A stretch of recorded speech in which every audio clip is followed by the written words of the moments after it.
মানুষ জমিনে আল্লাহর খলিফা, আপনারা খুশি না বেজার?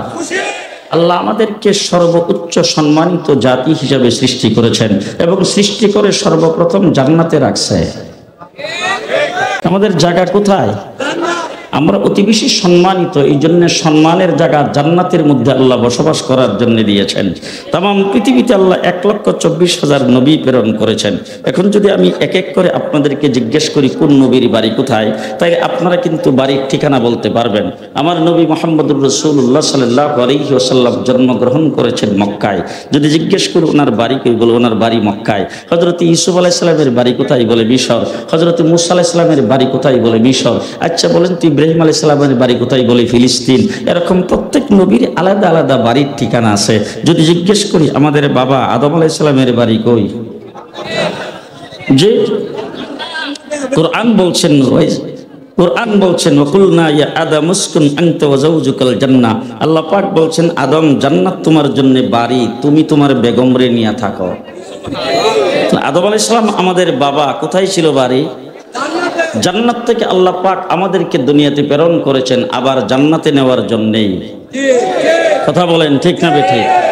আমরা দুনিয়াতে সাময়িক সময়ের জন্য আসছি প্রবাসী হিসাবে, আবার আল্লাহ পাক আমাদেরকে জান্নাতে নেওয়ার জন্যই কিন্তু দুনিয়াতে প্রেরণ করেছেন।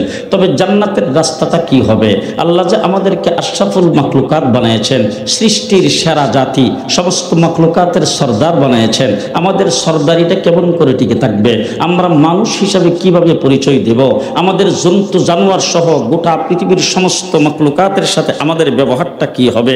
কোন ব্যবহার করলে আবার আমরা ফিরে জান্নাতে যাইতে পারবো? সেই সিরাতে মুস্তাকিমের ওই রাস্তাটাকে দেখাইবার জন্য আল্লাহ পাক 1,24,000 পয়গম্বর পৃথিবীতে প্রেরণ করেছেন। পয়গম্বররা এসে সর্বপ্রথম যে দাওয়াতটা দিয়েছেন, সেই দাওয়াতটা হলো তোমাকে সৃষ্টি করেছেন আল্লাহ, তোমাকে মায়ের পেটে গঠন করেছেন আল্লাহ, তোমার মাথার থেকে পাতা পর্যন্ত এই সুন্দর বডি তৈরি করেছেন আল্লাহ। আল্লাহ তাবারক ওয়া তাআলা এক ফোঁটা নাপাক পানির থেকে তোমার সুন্দর বডিটাকে তৈরি করে মায়ের পেটের ভিতরে তোমার যখন খাবারের প্রয়োজন হয়েছে, সেই খাবারের ইন্তজামও আল্লাহ করেছেন। দুনিয়ার কোনো ডাক্তারের কাছে তোমার মা যাইতে হয় নাই, বাবা যাইতে হয় নাই। পেটের ভিতরে সন্তান আছে, প্রচণ্ড শীত, শীতের ভিতরে সন্তানের গায়ে যাতে শীত না লাগে সেই ব্যবস্থা আল্লাহ মায়ের পেটের ভিতরে করেছেন। প্রচণ্ড গরমের ভিতরে তুমি পেটে ছিলা, সেই গরমের অবস্থায় যেন তোমার মায়ের পেটে গরম স্পর্শ না করে তুমি সেইখানে আরামে থাকতে পারো, সেই ব্যবস্থা আল্লাহ পাক করেছেন। এরপরে তুমি দুনিয়াতে আসার পরে তোমার খাদ্যের প্রয়োজন, সেই খাদ্য মায়ের স্তনের দুধের মাধ্যমে আল্লাহ পাক করেছেন। তোমার সকল সমস্যার সমাধান হওয়ার জন্য মার অন্তরে সন্তানের যেই পরিমাণ মায়া থাকা দরকার, সেই মায়াও আল্লাহ পাক ঢেলে দিয়েছেন। এমনভাবে পদে পদে আল্লাহ তাবারক ওয়া তাআলা তোমাকে লালন পালন করে উঠাইয়েছেন। তোমার সম্পর্ক এখন আমেরিকার সাথে থাকলে চলবে না, তোমার সম্পর্ক রাশিয়ার সাথে থাকলে চলবে না, তোমার সম্পর্ক পৃথিবীর কোনো মাখলুকের সাথে থাকলে চলবে না, তোমার সম্পর্ক হইতে হবে একমাত্র আল্লাহর সাথে। কার সাথে সম্পর্ক?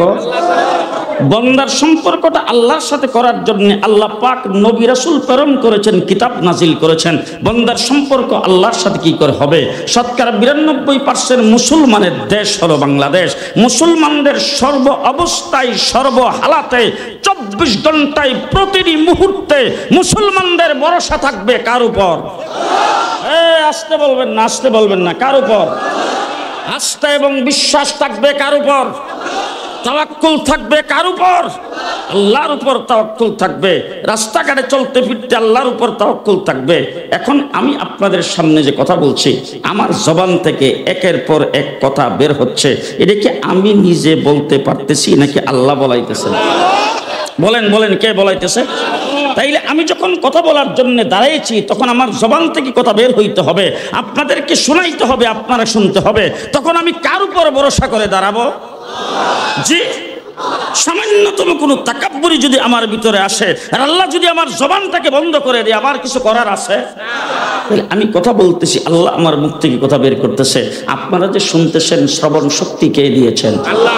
আপনাদের ব্রেইনে সেটাকে বোঝার মতো শক্তি কে দিয়েছেন? আপনারা যে বাড়ির থেকে আসছেন এ পর্যন্ত আসার শক্তি কে দিয়েছেন? এখানে যে বসে রয়েছেন সে বসা থাকার শক্তি কে দিয়েছেন? আজকে এখানে আপনারা যারা এসেছেন, আল্লাহ যদি আপনাদেরকে তৌফিক না দেয়, যদি ক্ষমতা না দেয়, বাড়িতে যাইতে পারবেন কেউ? বাড়ি পর্যন্ত বসতে পারবেন কেউ? তাহলে আপনি যখন বাড়িতে যাবেন, বাড়িতে যাওয়ার শক্তি আপনাকে আল্লাহ দিবেন। আপনি হাইটা যাবেন, হাঁটার শক্তি আপনাকে আল্লাহ দিবেন। আপনি যদি গাড়িতে উঠেন, সেই গাড়িটা অ্যাক্সিডেন্ট থেকে বাঁচায়া আপনাকে বাড়ি পর্যন্ত পৌঁছাইবার জন্য ভরসা করতে হবে কার উপর? আরো জোরে বলেন, কার উপর?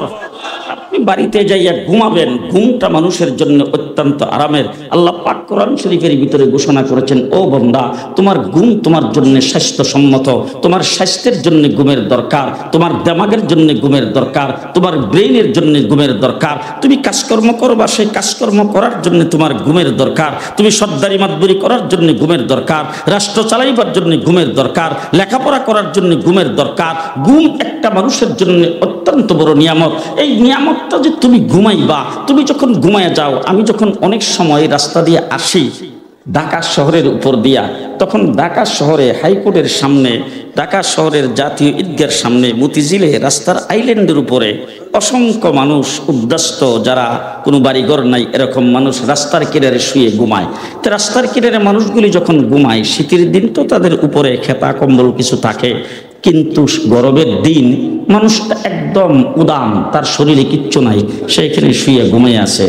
ঘুমটা আমি লক্ষ্য করে দেখেছি এত আরামের ঘুম, রাস্তা দিয়ে যখন ট্রাক চলে তখন মাটি পর্যন্ত কাঁপে।